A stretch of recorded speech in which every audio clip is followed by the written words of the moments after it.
Let's get straight to the topic. Tirahin na natin to. Coach Tim Cone, pakakawalan na si Kevin Kiambao.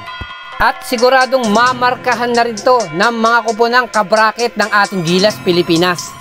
It's about time. Ito na siguro yung perfect time upang pakawalan at pagkatiwalaan ni Coach Tim Cone itong si Kevin Kiambao. Maaaring sapat na yung kanyang naging training sa US, yung paglalaro niya sa Korean Basketball League o KBL, at yung kanyang pagdudumina sa collegiate basketball dito sa Pilipinas. Sa isang simpleng salita, hinug na itong si Kevin Kiambao.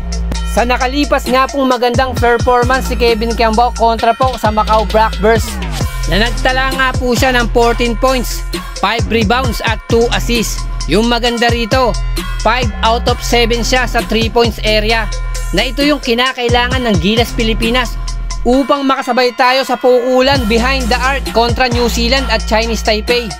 At yung maganda rito, well mentioned siya ng General Manager ng Macau Blackbirds, na yung akala nila na si Justin Brownlee lang ang magpapahirap sa kanila. Well, dun sila nagkakamali. Eto na siguro yung malaking transition ni Coach Tim Cone at revelation, dahil until now hindi pa rin makakalaro si Kai Sotto sa Gilas Pilipinas. Meaning kailangan niyang i-extract at i-consume yung mga talent ng kanyang mga players at gawin malalim yung kanyang lineup. Nang mapatunayan naman po ni Coach Tim Cone na hindi lang po si Kai Sotto ang muka ng Gilas Pilipinas.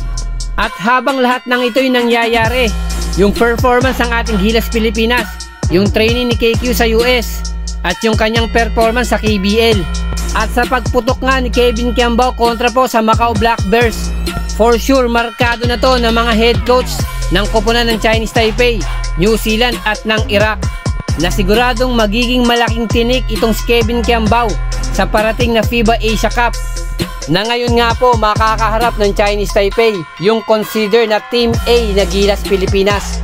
At habang sa New Zealand naman po, walang Corey Webster na maglalaro dahil sa injury.